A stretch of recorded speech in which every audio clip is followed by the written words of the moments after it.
Hello world, it is Tuesday, June 8th, 2021, and it's beautiful sunny morning this morning, but it's still very warm and humid. I went for a bike ride today, and the humidity was quite high, but there was no wind, which was actually good for me on a bike, because it felt good as long as I was moving, but the air is very thick. More Than Mere Belief is the title of the devotion for today, written by John Edgerton. And John bases the devotion upon Exodus chapter 4, verses 29 to 31. Excuse me, New International Version. Moses and Aaron brought together all the leaders of the Israelites, and Aaron told them everything the Lord had said to Moses. He also performed the signs before the people, and they believed. And when they heard that the Lord was concerned about them and had seen their misery, they bowed down and worshipped.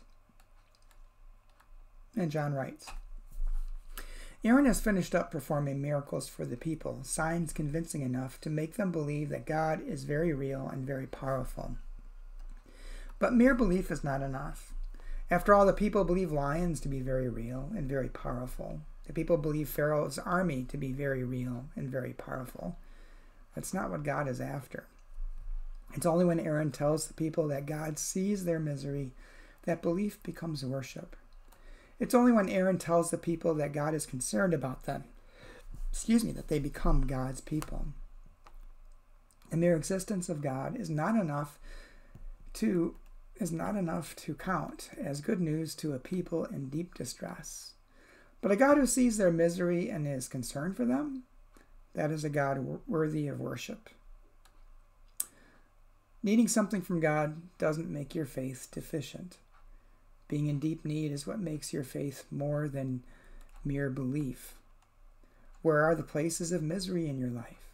What are those parts of your spirit being broken by the world?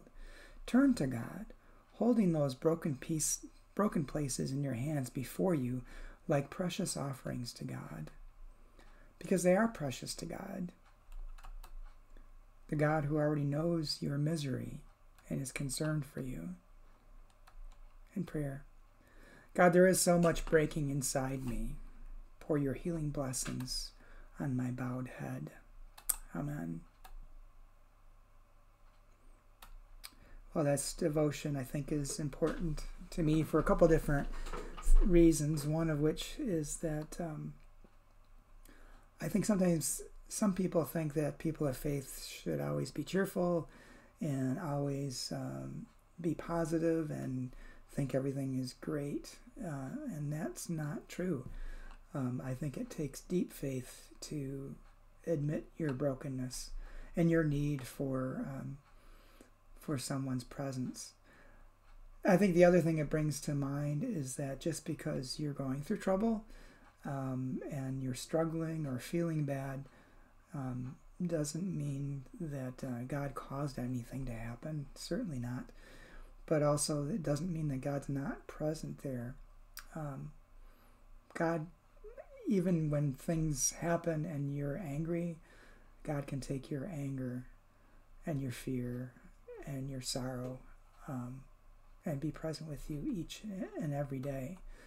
And it takes a lot of faith to be able to come and present those things to God, I think. So I hope you have a good day. I hope this gives you some thought and some comfort and strength, knowing that just because you need something from God doesn't mean that you're without faith. If you turn to God, it just shows how big your faith really is. So take care and have a good day, and I will talk to you tomorrow.